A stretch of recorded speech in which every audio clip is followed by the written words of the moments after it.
Well, hello everybody. Thanks for joining us for today's webinar. This focuses on a project we're just wrapping up with the Kansas Department of Transportation on how costs in Kansas can be reduced through more transportation efficient school siting. We will be taking questions later on in the webinar after the main portion of the presentation. Feel free to submit the questions at any time with the question box on the right side of your screen. Also, this project was pretty detailed. This is a brief description of it. For much more detail, you can check out our draft report, which is available on our website, SSTI.us. And the final report will be out next month. My name is Bill Holloway. I'm a Transportation Policy Analyst at SSTI. And I've been working on this project for several months. Joining me for this presentation is Thomas Dow. Thomas is a State Transportation Planner at KDOT and was the president of the Kansas chapter of the American Planning Association from 2006 through 2008.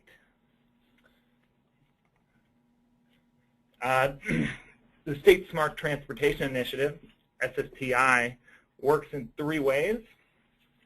We're a community of practice for state DOTs, and we regularly get secretaries and commissioners of state departments of transportation together to share information and learn from one another as they try to reform their state transportation systems. We also provide technical assistance to states engaged in reforming their transportation systems, and we especially look for projects where other states will be able to learn from these as well. And so this project here is an example of the type of technical assistance we provide. And third, we act as a resource to the wider transportation community, providing news and resources for everybody. We're funded by the Rockefeller Foundation and the U.S. Department of Transportation.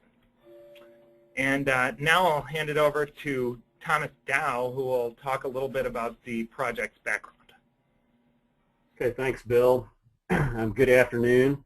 Again, my name is Thomas Dow, and as Bill said a few moments ago, I'm the State Transportation Planner at the Kansas Department of Transportation, and I'm responsible for several areas, including the oversight of and cooperation with the state's various metropolitan planning organizations, or MPOs. I'm also responsible for our access management and economic development programs, the traffic forecasts and travel demand modeling and highway capacity analysis we do, and finally overseeing how we coordinate our statewide transportation planning efforts with local land use planning. Now, I've been at KDOT since 1999. And since that time, I've periodically had conversations with other staff at KDOT, from planning, design, traffic engineering, and our various field offices, about the problems created for us as an agency when local school districts decide to build new schools adjacent to state highways. And two relatively recent school construction projects have been prominent in our discussions and illustrate the type of problems that we've encountered.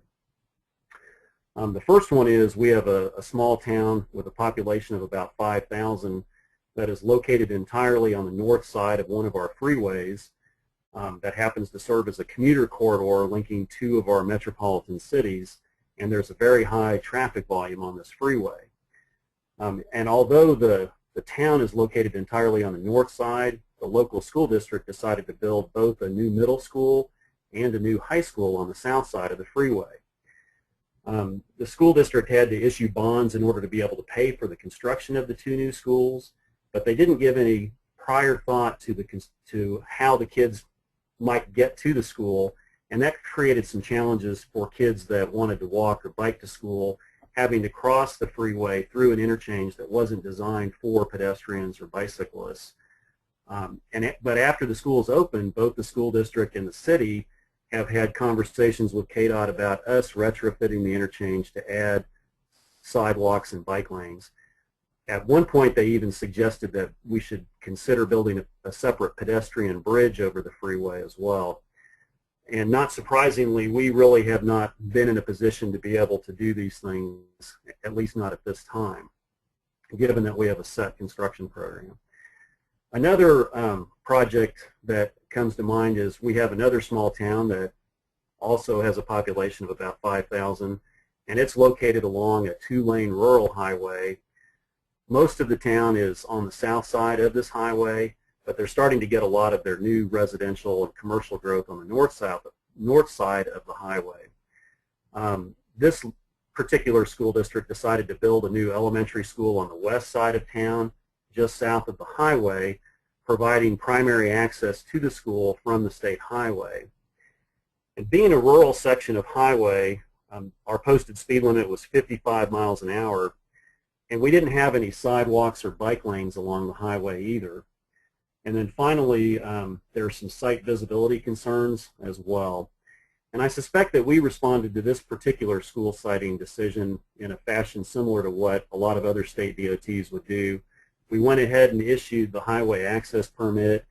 We participated financially in the addition of the left turn lanes to help try to prevent some rear-end accidents.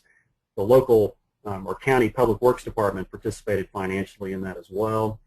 And ultimately, we eventually lowered the speed limit on this section of the highway, even though it remains outside the city limits, because in the words of some of the local school officials, this is all about the children's safety.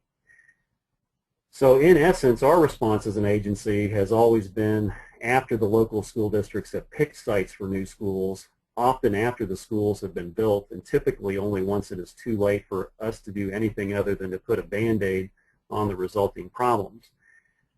But having said that, I would like to clarify that I believe that the local school districts are making rational decisions based on criteria that's important to them and their missions in terms of their charge of educating children.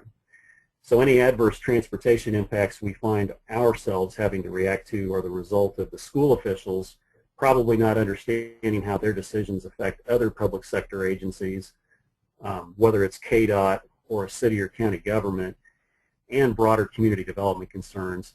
And I think we can do better than we have in the past. Now, there are basically three things that I think that have happened that have helped us to start move forward as an agency. In July of 2010, we were thinking about the Tiger program that had been created by the U.S. Department of Transportation, and I was wondering if we could request funds for a demonstration project of some sort that could help us as an agency to begin working proactively with the local school districts. And I'm mentioning this because I think even though we ultimately decided as an agency not to submit a Tiger application for this, just having the possibility of being able to obtain federal funding through their competitive discretionary grant programs, I think really served as a catalyst for problem solving, or at least thinking about the problems that we have. Now, what we did do is we did create an informal committee with key KDOT staff on it to begin discussing what proactive steps we might be able to take to get ahead of the curve. And at some point, we invited Dale Dennis, who's the Deputy Commissioner of Education for the state of Kansas, to a meeting of this committee. And that conversation we had with him led to him subsequently inviting us to attend a meeting of the Kansas Council of School Superintendents. And that meeting was in April of 2011.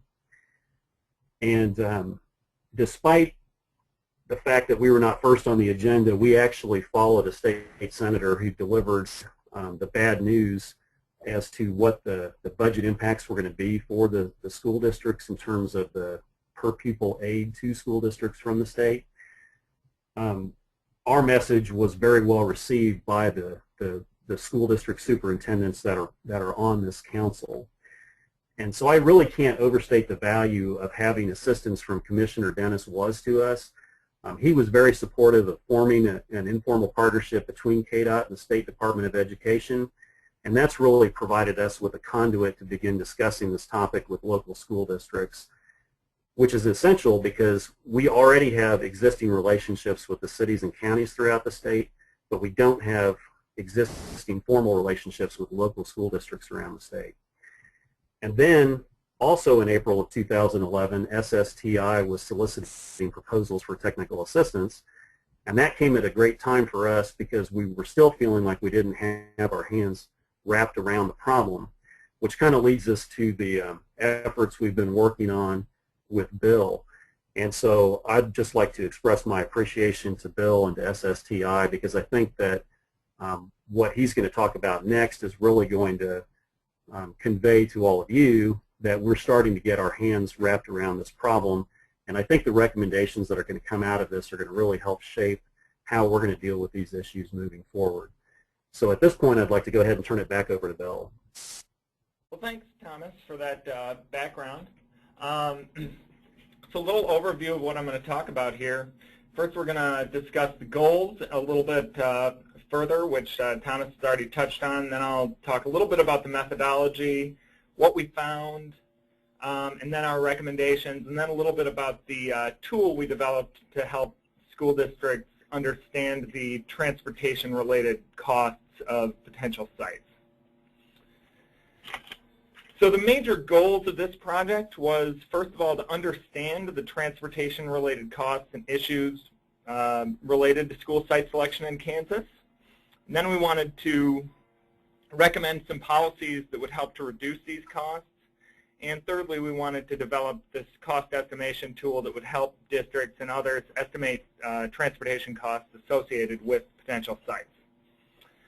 In order to get a handle on what the issues and the costs associated with school siting are, we first reviewed the available literature and policies in Kansas, as well as policies that other states have enacted to deal with these issues.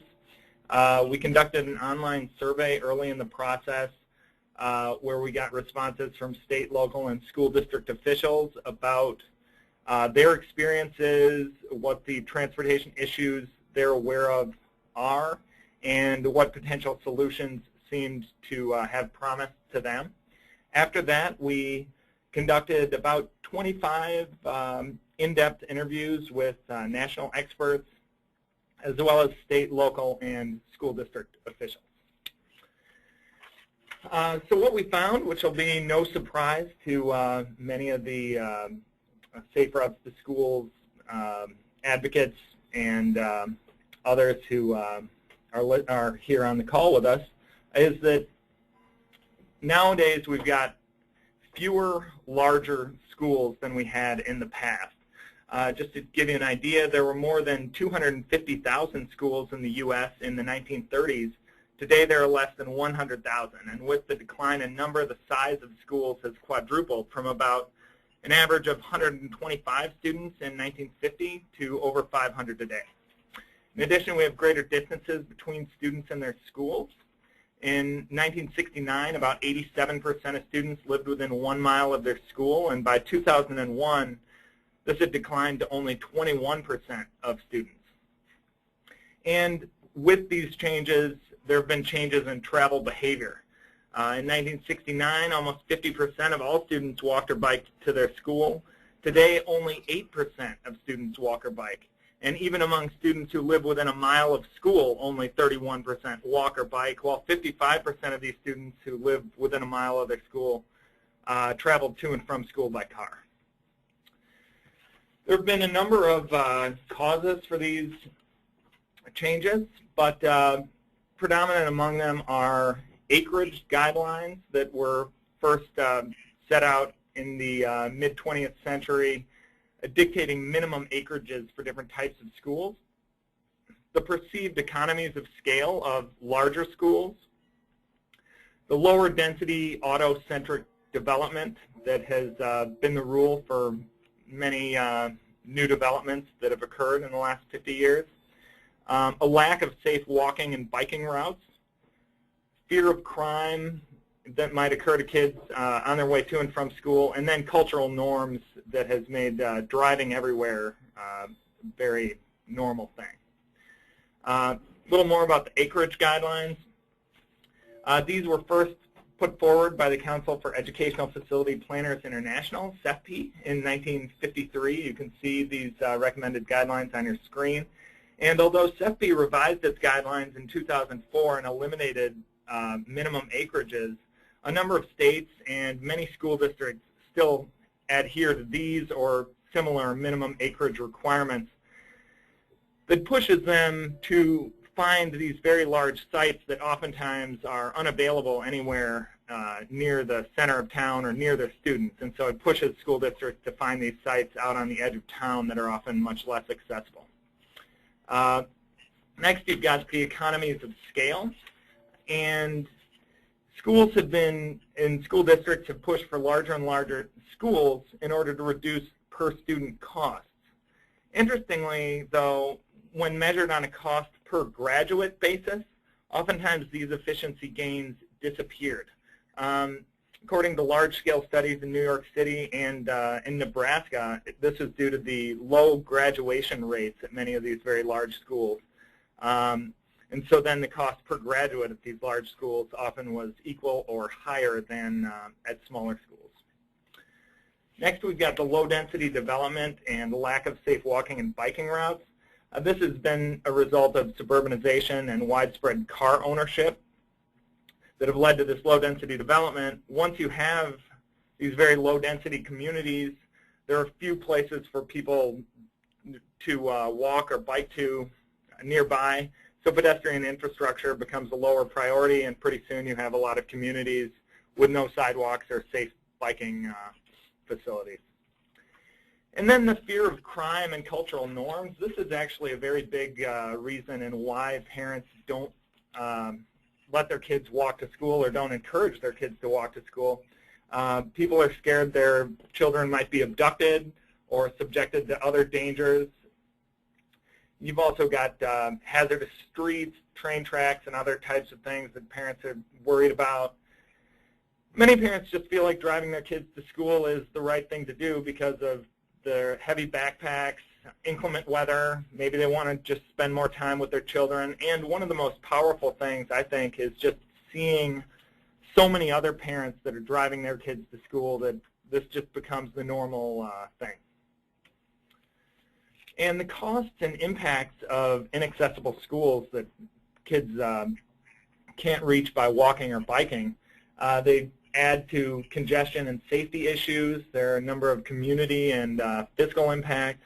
Obviously, student transportation costs rise when everybody has to come by car or bus. Then you've got the costs of new infrastructure that might have to be built to ensure pedestrian safety or vehicle mobility. And then we've also got health issues to contend with.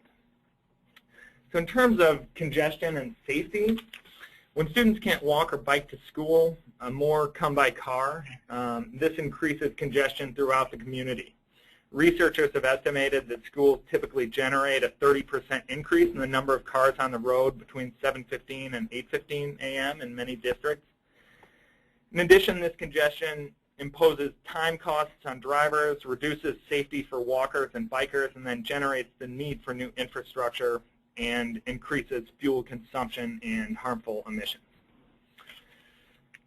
In terms of community and fiscal impacts, we've got the loss of benefits that occur when schools are distant and students are less able to participate in extracurricular activities. Also, schools are less accessible for community activities. Oftentimes, other groups and communities will use school facilities when the students aren't there, and so that becomes much harder when schools are off on the outskirts of town. You've also got fiscal impacts. Oftentimes, when a new school is built on the outskirts of the community, demand for housing in the area grows, and then you get reduced property values and reduced tax revenue near schools that have closed down in the city. And this is one pattern that's occurred in Michigan in some places, resulting in a continuing push towards the urban fringe as residents follow new schools to the periphery. Central areas lose population and then lose their schools. And it increases the amount of road miles and other sorts of infrastructure that the same population has to pay for just because by dispersing everyone. Next, student transportation costs. This is a major issue. At more distant schools, obviously fewer children can walk or bike to school. You get longer car and bus trips. This results in costs to families, school districts, local governments, and the state. So during the 2007-2008 school year, for example, Kansas school districts spent an average of $365,000 each busing students that live beyond 2.5 miles from the school. And in Kansas, all kids living beyond 2.5 miles from their school are entitled to free bus transportation. So most of this cost is reimbursed to schools from the state, although school districts end up paying about 15% of that cost themselves because it doesn't all get reimbursed. In addition, over 90% of Kansas school districts provide free busing at district expense to some students living within 2.5 miles of school. And this is usually because the route to school is deemed hazardous, or there are other kinds of issues that the school district thinks it's better for the children to ride the bus. A few districts in Kansas also give parents the option of paying for bus service. And the cost of this busing has grown rapidly. Just between 2005 and 2009 in Kansas, the annual per student busing costs grew by 25%. Now, students living between 1 and 2.5 miles from school who don't have the option to take the bus often have few options other than the car, since most of these students can't walk, especially the younger students. A walk over a mile is very difficult, and a lot of parents would not be comfortable with that. When you start looking at the costs to parents driving their kids, it's easy to forget about these because they're often not really quantified and we don't see the huge costs here. But for example, a school with 500 students could see personal driving costs in the range of $50,000 a year, assuming 55% of students come to school by car at an average of 3 miles a day throughout the school year. So these costs can all be quite significant. You've got the cost of new infrastructure as well. This is a very big issue that a lot of local governments are worried about, and Thomas was mentioning the state concerns here. In Kansas, school districts have very limited responsibility for any of these off-site improvements. State statutes have been interpreted by the Attorney General as indicating that really the school is not allowed to pay for many of these off-site improvements. Most of these costs end up paid by a local government. Usually that's because schools are still trying to stay as close to their students as they can. They want to have access to water and sewage infrastructure. Occasionally, there are costs to the state or to counties. Although the state is less frequently impacted by these decisions, oftentimes the costs to the state are much higher than to local governments because the state-owned roadways in Kansas are higher speed, higher capacity, and it's much more difficult to make it safe for pedestrians to cross. In some cases, such improvements can be easily constructed without creating too much of a problem because they've already been planned and they're already planned improvements. However, when the needed improvements are not already planned, or when the local government does not have advance notice of what is going to be needed, it's much more difficult and costly to remedy these issues. Finally, we've got the health impacts, and as everyone knows, obesity among kids and among everybody else, for that matter, is a big problem these days. Over the last 30 years, obesity rates have tripled among young children and teenagers to nearly 20%.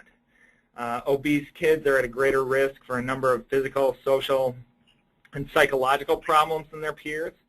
They're also much more likely than children of a normal weight to be obese later in life.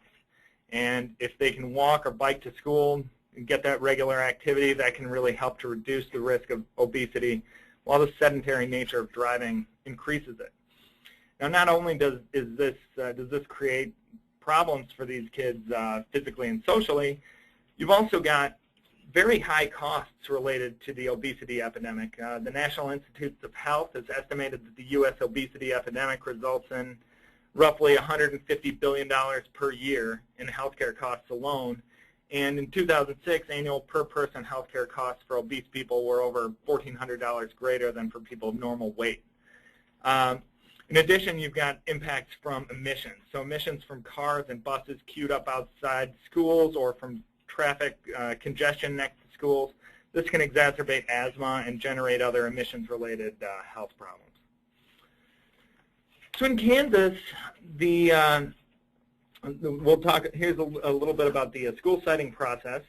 Collaboration between districts, school districts, cities, counties, and KDOT prior to site acquisition is not mandated. As Thomas mentioned, it's often a surprise. Districts normally work with private architects, engineers, or planning consultants, and they may work with developers to try and locate schools in areas of future residential growth. However, the level of involvement with other levels of government, local government, counties, and state varies greatly, and this is often a result of serendipitous contacts, such as a member of city or KDOT staff who happens to serve on a school board. School siting in Kansas is governed by local zoning and drainage ordinances, fire department, as well as fire department requirements. And if schools are zoned as a special use, then districts need to get approval before building and would generally seek that approval prior to acquiring the site. However, when schools are permitted uses under the local zoning code, or if they're located in an unzoned area, then local governments may not be aware of the planned school until quite late in the process. KDOT is often similarly unaware of new schools along state highways until they apply for an access permit to construct their entrances and exits. But by this point, the bonds for the school have already been issued, the site has been acquired, the plans are largely complete, and although KDOT could theoretically withhold driveway permits, it really, really never does, because the cake is already baked at this point. So what do schools look for in a site? Well, their main concerns are size, cost, location relative to other schools in the district, location relative to students. Oftentimes they'd like to have a street frontage on at least two sides. They prefer lower traffic streets for elementary and middle schools. And they're also interested in proximity to water and sewage infrastructure. Rarely do districts find an ideal site, one that's affordable, of the desired size, close to the students it's going to serve, served by utilities, and easily accessible by car, foot, and bicycle. So districts need to compromise on some of these desired attributes. And the price and availability of sites often limit districts to a handful of options. Potentially viable sites available in close proximity to students and served by pedestrian infrastructure are often ruled out for being too small, too expensive, or on roads that are already congested. Thus, districts often select sites at the urban periphery. A number of other states are facing these same problems and have dealt with them in a number of ways. These are some of the main ways that that states have dealt with these. So first of all, we've got soft guidelines and encouragement. In Rhode Island, to qualify for construction expenditure reimbursement, districts need to submit an application detailing alternatives considered, the historical implications of existing facilities, and whether smart growth concepts have been considered. In addition, districts are required to encourage their school planning commissions to review school policy reform recommendations from Historic Neighborhood Schools in the Age of Sprawl, Why Johnny Can't Walk to School. That's a publication by the National Trust for Historic Preservation. Some states also incentivize renovation. The benefits of getting school districts to renovate existing schools is that then they're not looking for new sites. Generally, at these existing schools, some of the problems we've been discussing have already been worked out, or they've already got the necessary infrastructure. So in Massachusetts, for example, they provide a 5% additional reimbursement to schools who renovate an existing facility rather than build new. Some states require collaboration between school districts and other levels of government. In California, for example, before buying school sites, districts need to give written notice to the local planning agency, requesting that the agency review the proposed site and issue recommendations concerning conformity with the community's general plan. If the planning agency objects to the proposed site, the school district is required to wait 30 days before proceeding with the purchase.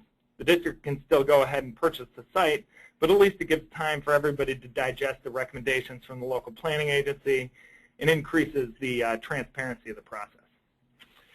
Next, you've got acreage maximums. As we discussed earlier, these acreage minimums have been a problem because they've caused schools to select sites that they often can only find at the urban periphery.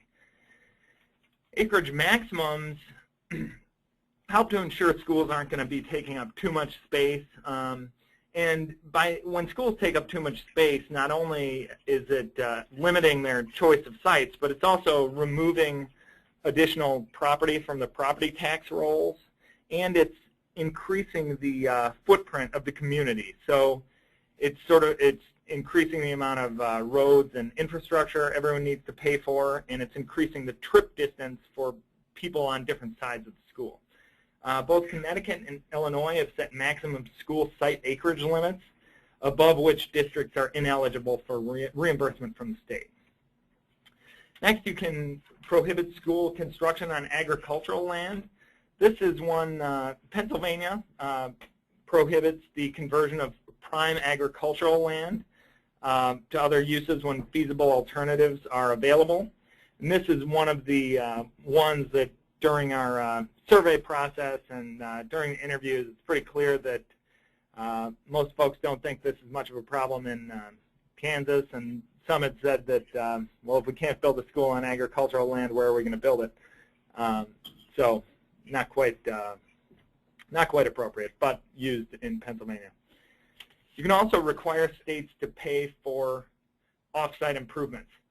And this causes schools to then look at the cost of these improvements that are going to be required and take that into account when they're buying a site, rather than just buying the cheapest site that fits their needs and assuming that somebody else is going to pay for these.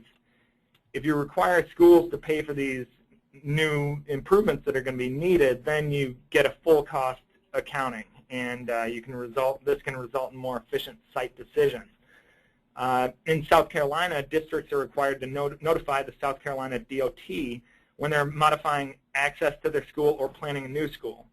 And the DOT may require districts to pay for the widening of adjacent intersections or make other improvements if traffic is projected to cause a failure in the safe and efficient traffic operation of the intersection.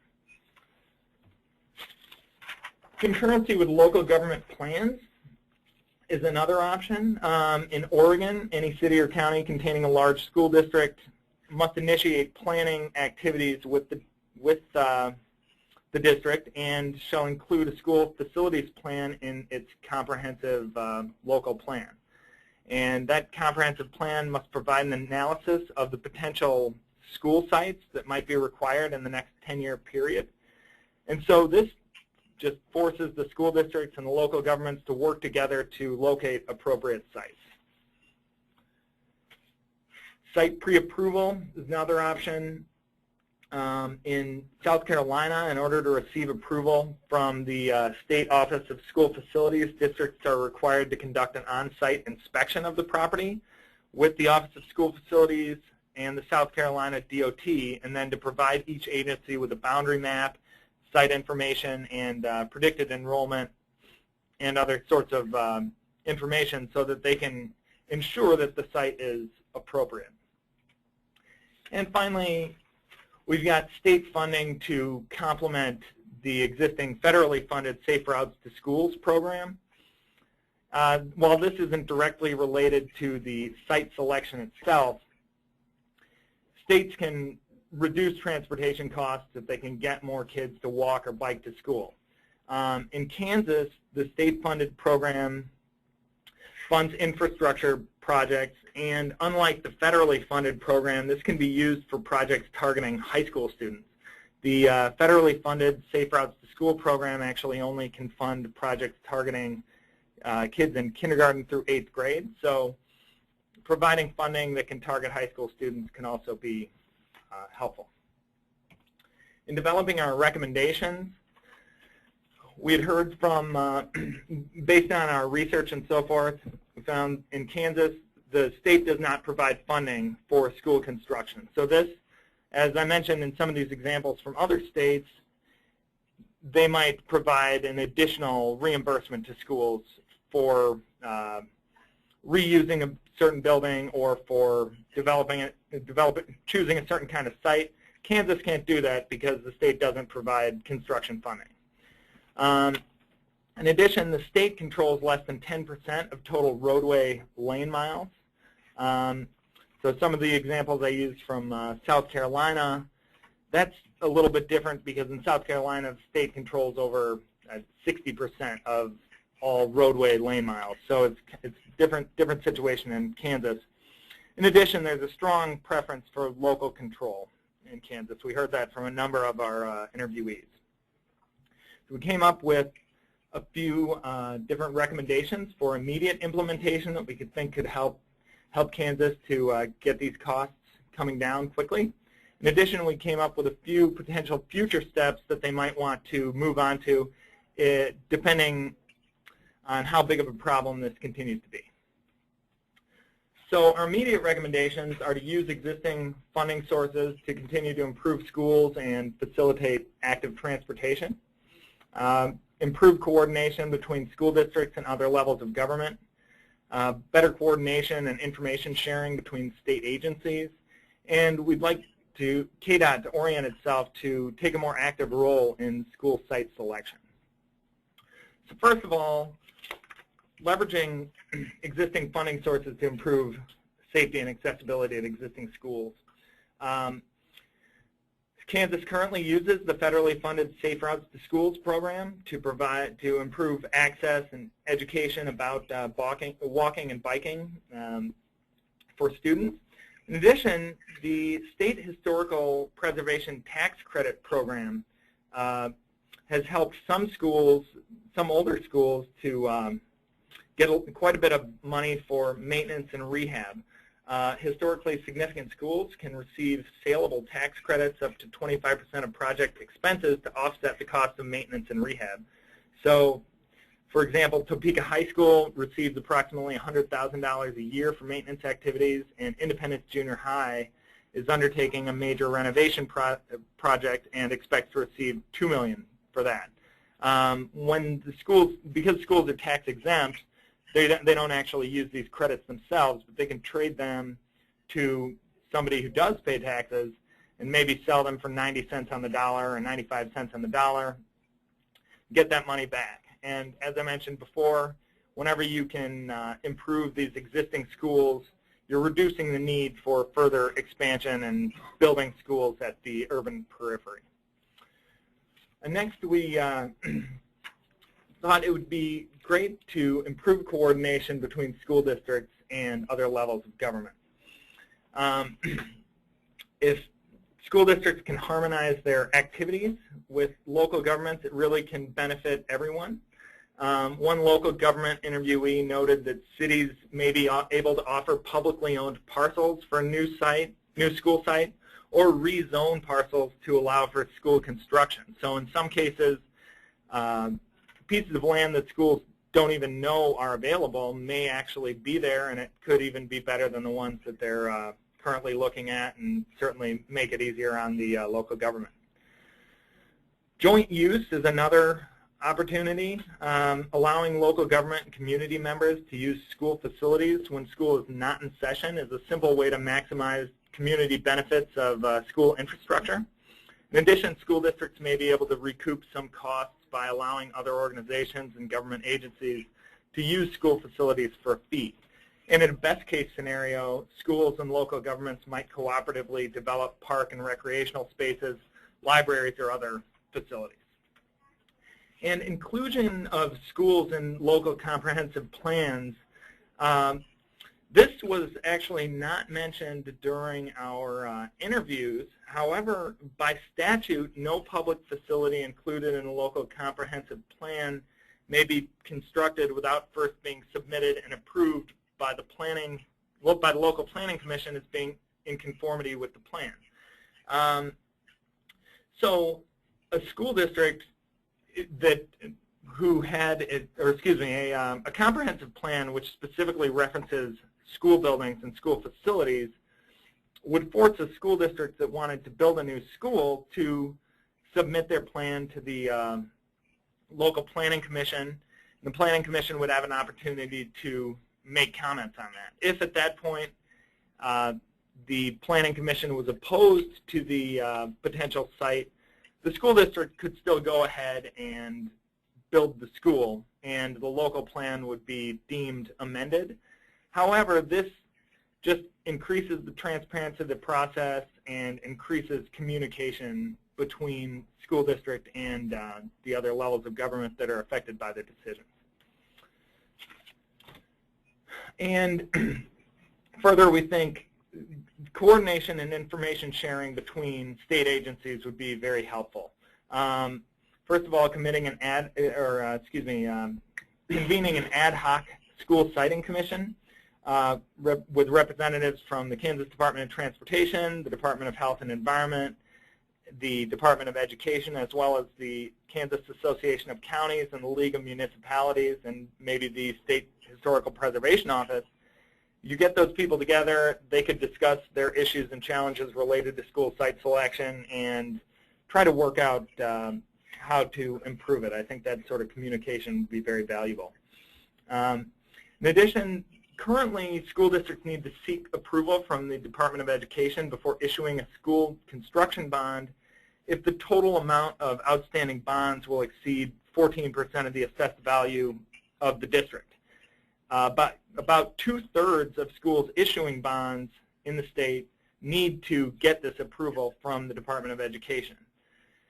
Kansas Department of Education should require districts to notify and solicit comments from Kansas DOT and their local governments before approving these bonds to be issued. That would, again, facilitate better communication and just help to get everybody on the same page. Finally, orienting KDOT to take a more active role in school site selection. First of all, we'd like to improve interagency communication so that the field staff would be in communication with the folks at headquarters.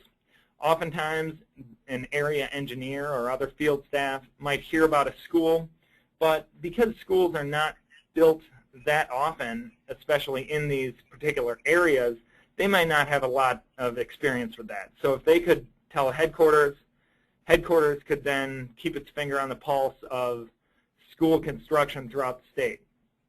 Following on that, the DOT could offer assistance to districts during site selection. And the cost estimation tool I'll describe in a few minutes that we've developed could be used for that. The KDOT could perform a pretty quick GIS analysis and provide a little bit of assistance there and help to get an estimate of what sort of transportation costs are going to come about because of this new school. Finally, the DOT could really try to track these outcomes. Once there's better communication between field staff and headquarters, and they're actually working with districts on site selection, then they'll have the information they need to start figuring out where these schools are, what are the impacts of these schools on their communities, what are the costs to remedy these impacts, and all of that information would be very useful in further developing, reducing these transportation costs. If additional work is still needed in the future, if immediate recommendations don't do the job or if they need to be tweaked. A few other things we thought that could be very helpful would be requiring collaboration between KDOT and school districts during site selection, require school district contributions for off-site improvements, and providing state funding to complement the existing Safe Routes to Schools program. Requiring collaboration between KDOT and local governments is similar to what some other states do. School districts could be required to provide written notice to KDOT and their local governments requesting comments on the potential site prior to acquisition. In case of opposition, districts could be required to wait 30 days before purchasing the site. This is similar to the California requirement. And school districts could still go ahead and get the site they want, but at least this would increase transparency and give a little breathing room so that they might be able to change their decisions. In addition, requiring school districts to pay for off-site improvements would help districts to take those costs into account. As I mentioned, they're largely prohibited from paying for those improvements currently, and so they have an incentive to discount those off-site costs and just focus on the costs on their own property. Finally, providing additional funding to target high school students for walking and biking programs, that could be helpful. Certainly, lots of high school students drive to school, and oftentimes these are young drivers, there's congestion, and there can be a lot of safety impacts there as well. Although funding is tight, some places, such as Washington State, generates funding by doubling speeding fines in school zones, and they use that additional funding for school safety. And just a little bit on our cost estimation tool that we developed in closing. We had to consider the data needs and the user expertise for this thing. We wanted it to be as accurate and detailed as possible, but we didn't want it to be so data hungry that nobody would use it. In the end, we're still developing this. This will be ready to go very shortly. It's undergoing its final revisions. But as you see here, this is the interface that you'll use. Enter your project name, then you select your school district. The school district, we use that information to come up with the average per student school busing cost. Then you select your area type, either rural, suburban, or urban.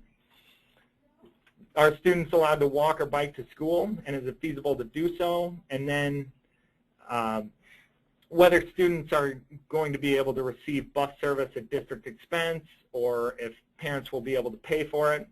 Next, you place the number of students in each distance category from school. This is one place where the DOT, using its GIS, or Geographical Information System, and doing a little analysis, could quickly figure out how many of these students that will be attending the school are in each of these distance categories. Next, you've got the infrastructure that would be required. Now, certainly, school district officials aren't experts in transportation, but this is where maybe a visit from the area engineer or some other KDOT official could go there and do a quick survey and just sort of figure out which types of improvements would be needed at a certain site. And although it's not going to be perfect, it will provide an estimate of the cost, infrastructure costs, as well as ongoing transportation costs that will be associated with each one of these sites, and could help districts make a better decision. So there's a little summary of what that'll provide. And on to questions. As I mentioned, we'll be taking questions via your little question box on the right-hand side of your screen. And let's see. So feel free to type in your questions if you've got any. Got a few minutes here?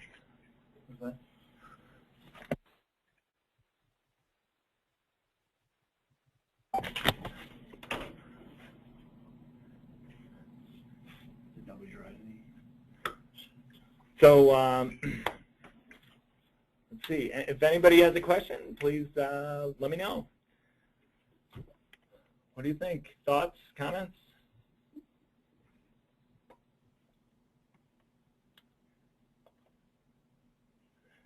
The question box, just to reiterate, it's on your on the right-hand side of your screen. It may be hidden by the. You might have to hit. There's a little orange arrow that you might have to hit in order to show that.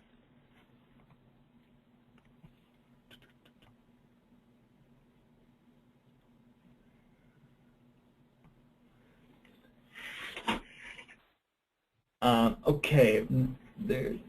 I see one person's got a hand raised, so we can go with that. Randy, are you there?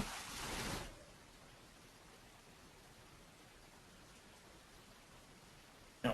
Okay.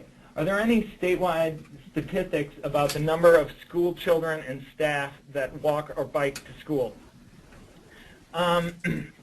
Well, we got very different answers from the folks we talked to. The highest number of students that were walking or biking to any of the schools we heard about was about 25%, and that was in one of the more urban areas, I believe a suburb of Kansas City. And at many of these schools, it's really just a handful, or almost no students at many of these places are walking or biking to school. Even at some of the places that did have sidewalks and bike facilities,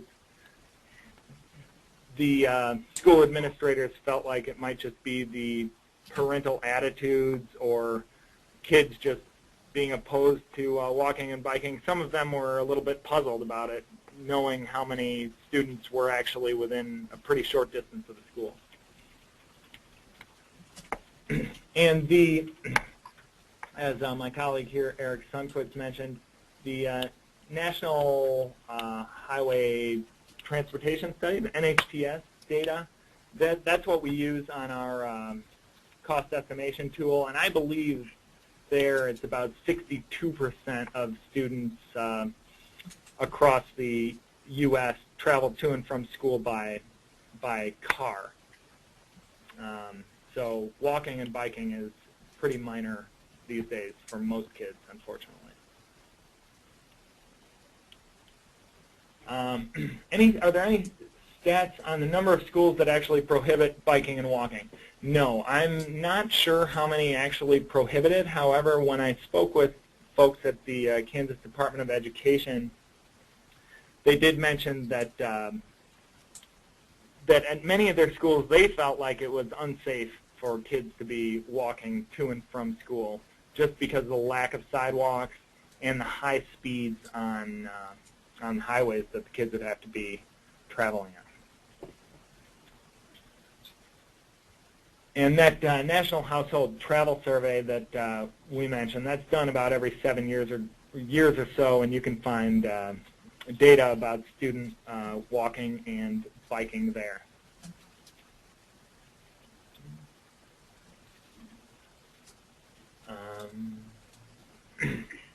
If anybody else has any questions, please feel free to submit them. We've got a few more minutes, and here's another one. Could school siting methods be used to address the trend of schools consolidating due to high operation costs? That's a good question, Sharon. I think this is very interesting. I was surprised by some of the data I mentioned earlier about the cost per graduate. I think schools sometimes get blinded by the cost per student. However, I heard an interesting comparison to a factory, and that a factory might look at the cost per widget it produces, but it's going to be looking at the cost per widget that's actually produced correctly. It's not going to be including all of the mistakes or the problems. And I think when we look at schools and the low cost per student of some of these very large schools, that doesn't really hold water if we're not taking into account the lower graduation rates. And similarly, when you get smaller schools, it's easier for them to be closer to the students that they're serving.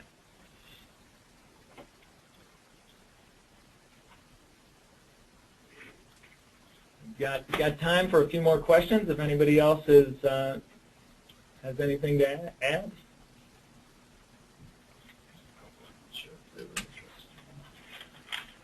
Okay. Bill, this is Thomas.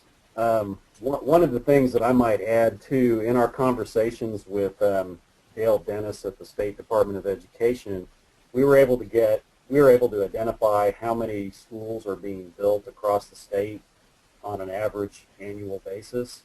And I think that was helpful for us to kind of understand the magnitude of the issue, since we're only dealing with things on a reactive basis, especially when we're thinking about how much staff time we have to contribute to providing GIS services or whatever else we might ultimately decide to do.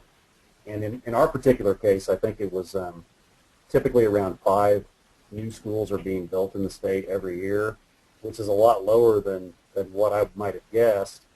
And some of those are either in like the suburban school districts near Kansas City, or oftentimes they're in small towns where 2 small towns might decide to consolidate a school district, or like one elementary school halfway between the 2 towns or something like that. So I think it makes it a lot more realistic for state departments of transportation to deal with things at that kind of level. If it's only 5 per year in your state, than if it's hundreds per year, which we had no idea what it was until we started talking with the State Department of Education. So that kind of partnership at the state level, like you were suggesting in the recommendation section, can be very beneficial. Great. And Thomas, I was just wondering if you had had a chance to discuss any of these recommendations with other folks over there at KDOT, or I don't suppose anyone from the Department of Education has seen this stuff yet.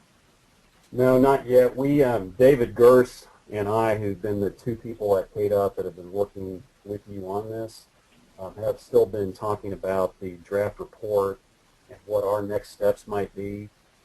We do have a new secretary since Deb Miller stepped down, a few months ago, and Mike King has just been appointed by our governor to be our new secretary.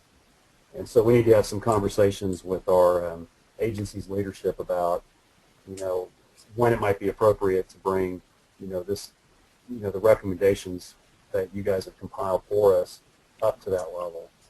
So I would think in the next few weeks I'd be able to give you a better answer on that. All right. Thanks, Thomas. Well, this just about concludes our presentation today. As I mentioned, we've got a draft of our report that's available on our website. That's SSTI.us. And we'll put a recording of this presentation up there as well, and that should be up later this afternoon or certainly by Monday. So anyway, thanks very much for joining us, and have a great weekend. Thanks a lot, Thomas. Thank you.